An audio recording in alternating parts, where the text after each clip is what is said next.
Welcome everyone to a casted game for Age of Empires 4! And today, spawning in the southwest corner of the map, playing in blue, we've got Orangutan, also known of course as Marinelord, playing as the Delhi Sultanate. And battling against him today, spawning in on the northeast in red, we've got Vortix, playing as the Holy Roman Empire.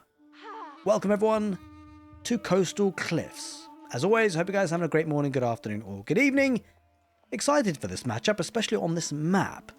I mean, Dry Arabia is certainly one of my most favourite maps, but this is a slight spin off the map. This one, of course, has got a coast and it's got a cliff. Kind of essentially similar to Dry Arabia, except that this map is a lot more narrower, right? That's the big difference. The width of the map significantly reduced by the cliffs and the sea. Which is kind of cool to see on this map in this particular matchup, because the Delhi Sultanate is super aggressive, at least it can be, heavy focus on the feudal age, courtesy of the efficient production upgrade, which allows scholars to be garrisoned inside buildings, boosting their production speed by 100%. It's an incredibly amount of boosting on the military side of things, and the Delhi often do look to leverage it quite significantly. The question is, can the HRE match it? And I think this is going to be an acid test for them, because HRE is a civilization that often do pride themselves on the castle age. It's something that they can focus on quite well, and even in the imperial age. But I think their feudal age is incredibly strong, courtesy of the prelate and the extra gather rate of 40% that it buffers. Of course, with the Ark and Chapel, you can place that down and garrison the prelate inside and increase the radius of that inspiration.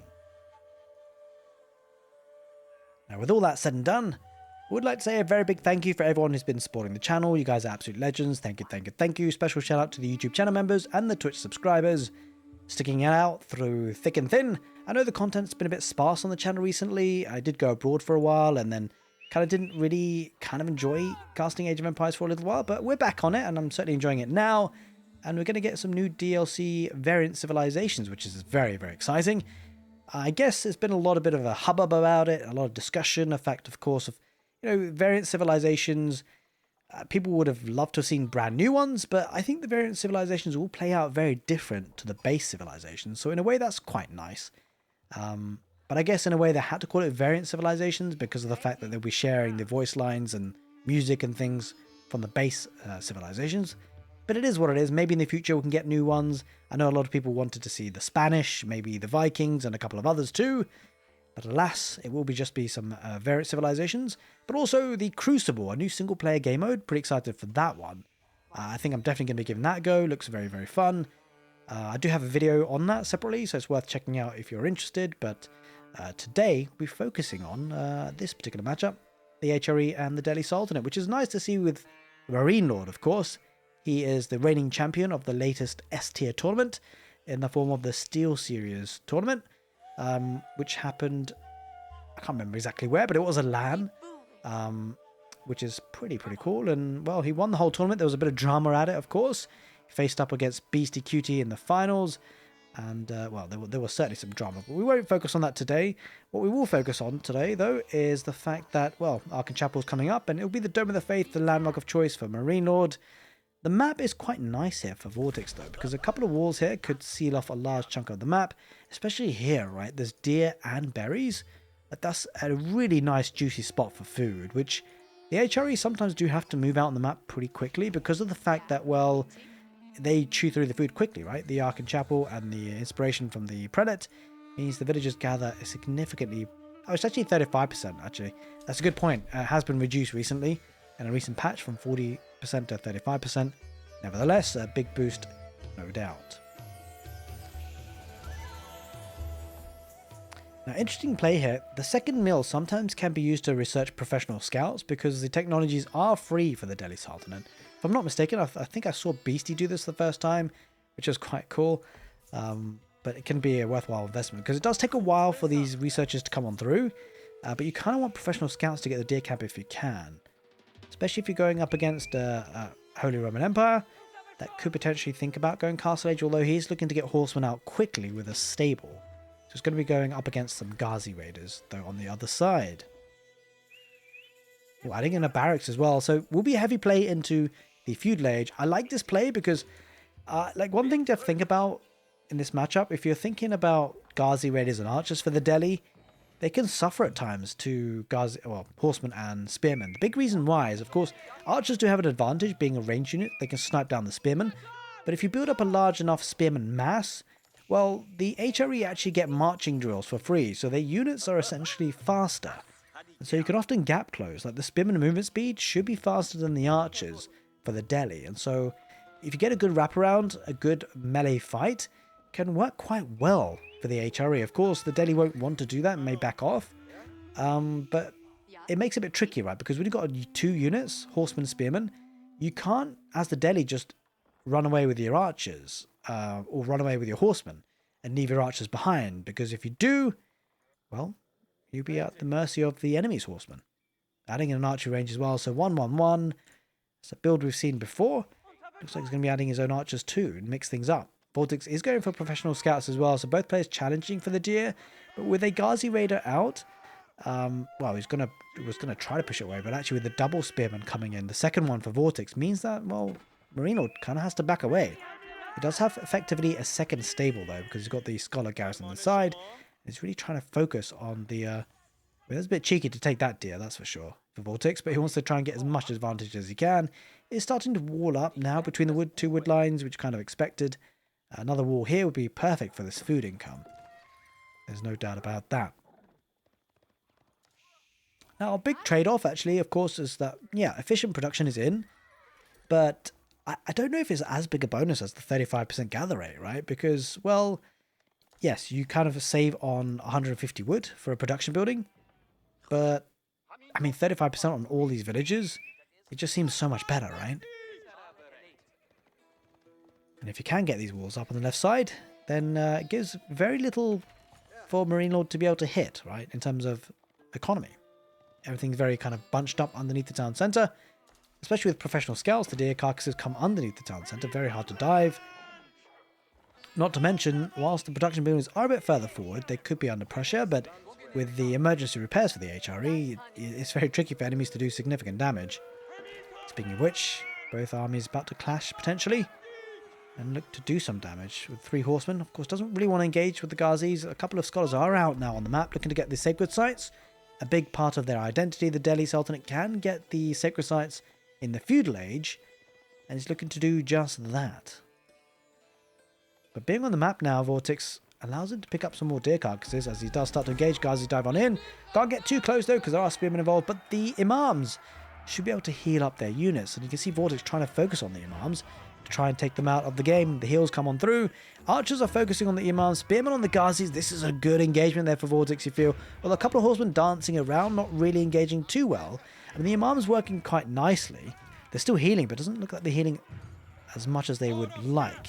In the end, vortix has to back away. The healing for the imams worked out so well for Marinelord.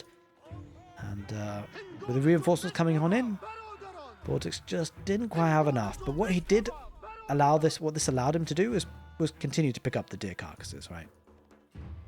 So there's some advantage there for sure. Marinelord on the second berry patch. vortix thinking about diving in once again. Good number of archers for vortix, probably more than the Delhi have. Not quite enough heals coming up to save them. And I think this time, it looks like Marinelord's going to be the one to have to back away. Oh, but the trouble is the imams aren't the fastest on their feet. vortix trying to snipe them off, but in the end, Marinelord will be okay with that. He managed to run away with the majority of his army. Ideally, he would have got the sacred sites, of course, but... Oh, what's this scout doing? Wait, no way. That doesn't decap the sacred site, does it? Like, the deer carcasses? I've never tested that. I don't think that's a thing. Because, like, sometimes... I don't know, can sheep do it if it's in your control? I'm sure someone in the chat knows, but I do not. Unfortunately, he's going to lose the deer carcass now. He's got to drop it. But, no, okay, fine. That doesn't affect things. It would have been funny if it did, but, yeah. I wonder if sheep, though, would, because sheep do technically have a, like, assignment to a player. Deer carcasses clearly, apparently, do not. Either way, good number of units for Marinelord. He is looking to pick up his own deer camp now. Good thing for the Delhi, though, they have been able to rely on the berries. I think, is vortix thinking about castle age? He's only got 3 villages on gold. So not quite enough. He's got a bit more food floating. So maybe we'll be looking to spend that soon. But, I mean, with 3 villages on gold, It's probably possibly for upgrades. He is getting Steeled Arrow after all. Kind of curious to see where it goes on from there. One take site in play for the Delhi. But he's got so much food. Vortix could think about going to the Castle Age. As I said that, though, he does queue up another batch of horsemen. Bear in mind, these are expensive, so if he just cancels these two, he won't be too far off Castle Age in terms of food income. Just a bit behind on the gold, though, for sure. So Marinelord posturing on the right side, looking to get the sacred site this side. And Vortix just sending a single horseman on the west, just to decap that, as you'd expect. Let's take a look at the income. Yeah, you can see it's just so much better here for Vortix, at least in terms of food. Extra 200 food per minute almost. Oh, Spearmen have to be careful. This is where it becomes a bit tricky for the Delhi, because it's just a two army composition, right? Archers and Ghazis. Whereas for Vortix, it's kind of got a mixture of everything, really. Horsemen, archers, spearmen. So if he does engage in a massive melee mosh pit, the spearmen and horsemen will deal really well with the Ghazis, and the archers could just trade out. Speaking of trading out, Marinelord cannot trade out there. Only two Ghazis. Yeah, I think Vortix is thinking about the Castle Age, which could be crazy actually when you think about it, because it's a large army, and getting veterancy on this will just change everything. Looks like he might be looking to take a fight though. Trying to snipe out the Imam, doesn't quite get it. Oh, the archer's out of position though for Marinelord. The horseman didn't dive on them, would you believe? But this is where the spearmen get involved. They're actually caught up to the archers, and they're going to focus on the Ghazis as much as they can. Archers in the back line there for Vortix doing all sorts of damage. Looks like one of the Imams have gone down, and that's a problem because there's no more healing up. And the spearmen have done what they needed to do. The Ghazi raiders are not in good numbers. So many horsemen here for Vortix, and a big chunk of this army is archers. Which again, even if the horsemen or the Ghazi raiders try to retreat, the archers will still get some shots off. Spearmen adding in as well. This is not looking great for Marinelord. Has to back away. Granted, a decent chunk of the forward mass in the form of horsemen for Vortix did go down. But Marinelord has no choice to back away. And behind all of this, Vortix go to the Castle Age. That's absolutely insane. These two spearmen doesn't seem like much, but did get a couple of shots off. Vortix decided not to engage is probably a right decision because, I mean, he doesn't have to, right? There's no reason to force this. Especially as he's taking up with 14 villagers to the Castle Age. Because once this becomes veteran, I mean, the value of the units just shoot up, right? It's really powerful to have. Whereas Marinelord, no signs to go to the Castle Age himself, nowhere near. And this showcases the powerhouse that is the Holy Roman Empire. The economy bonuses that they get is just so strong. And all he had to do was really just trade out efficiently against the Delhi. He's going to wall up on the left side now as well, just to secure things a bit. But he's teched up, and this is the time where Marinelord probably needs to do damage, because it doesn't seem like he's on the way to the Castle Age anytime soon. There it is. The army immediately moves forward. The trouble is, he went fully back, and it means that the time it takes him to get to his enemy, by the time that happens, the upgrades could well be in. About 45 seconds for Marinelord to do some significant damage and force some fights, but it doesn't feel like Vortix really has to commit. Where does Marinelord go from here? Because, yeah, this is tricky. It looks like he's continuing to produce, though, so he's going to go for a bit of an all-in play here, it seems. I don't really feel like he's got much other option. He could potentially go for Castle Age, but then he has to hold out against what is looking to be a very fearsome force for the Holy Roman Empire. Archers veterancy coming on soon. Horseman just finding out where the army is, running into trouble. We'll lose a couple, probably the second horseman, 3 maybe. Yeah, should lose 3. We'll manage to get away with that third one. I'm sure we'll go down pretty quickly. There we go. But these archers are veteran archers now. Almost. There we go. They're in now. What a time to fight as well. Adding in a knight is huge. That will tank up a lot. It's not looking too good here for Marinelord. He will snipe out all the spearmen, which is great for the Ghazis. The Ghazis do get a +2 damage extra bonus against heavily armored units. They can trade okay-ish. The trouble is the hardened spearmen got some great value. And overall, this is a feudal age unit after all, the Ghazis, and this is looking bad for Marinelord because he's an age behind.